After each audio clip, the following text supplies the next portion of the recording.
Day 11. What can I learn from this? How can I make the best of this situation?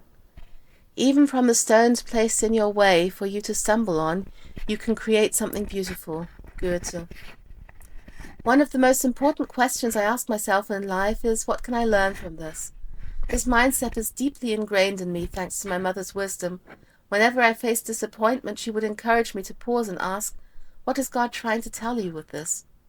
Over time, this perspective became an essential part of how I approach challenges.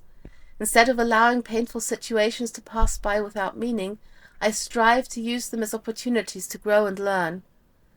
Another closely related question that often guides me is, how can I make the best of this situation? My mother was a remarkable example of how this can be done. 5 years before her passing, she was diagnosed with macular degeneration. Almost overnight, she had to give up driving, a freedom she loved, and reading, which had always been one of her greatest joys, became really more and more difficult. These losses could have overwhelmed her, yet she chose a different path. My mother quickly adopted the mindset of making the best of her circumstances. She reframed the challenge as an adventure and spent the rest of her life with remarkable contentment. What struck me was her ability to focus not on what she had lost, but on what she could still enjoy and influence. She didn't deny the difficulties, but refused to let them dominate her perspective. Her approach wasn't a glum acceptance of fate, but a proactive decision to find joy and purpose within her new limitations. What frustrated her most wasn't her condition, but the reaction of others. When people tried to convince her that her situation was terrible, they couldn't understand her resilience or joy. She had made a conscious choice not to dwell on what she couldn't change, but to shape what she could.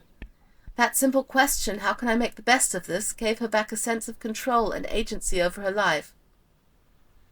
Similarly, a shoulder injury I sustained a year and a half ago changed my life in ways I hadn't anticipated. Though initially really scary and very inconvenient, it has inspired me to pay greater attention to my health and to make more time for physical movement. It has been a catalyst for positive change in my daily habits.